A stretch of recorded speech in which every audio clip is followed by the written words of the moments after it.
Obeležitvi svetovnega dneva zemlje so se pridružili tudi v hiši Kranjske čebele v Višnji Gori.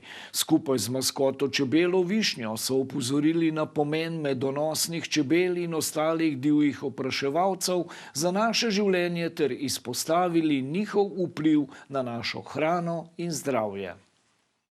Pomembno poslanstvo hiše Kranjske čebele ni samo izvajanje razstavne, kavarniške, nastanitvene in informacijske dejavnosti, ampak tudi ozaveščanje obiskovalcev o pomenu čebel za preživetje človeka, skrbi za naravo in s tem tudi za planet, pravijo v zavodu Prijetno domače. Zato izvajamo kup nekih aktivnosti, kako varovati čebele, kako pomagati čebelam, da preživijo in zagotovo je treba otroke in naše najmlajše nagovoriti na poseben način. Mi to danes počnemo s čebelo Višnjo in s prireditvijo, katero so pripravili naši sodelavci za naše najmlajše in njihove družine. Za danes smo pripravili posebno lutkovno predstavo z naslovom Čebela Višnja in idealen dan.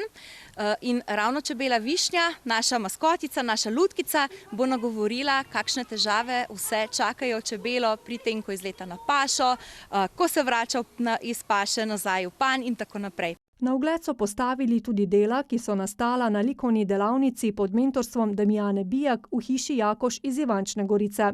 Tako so nastale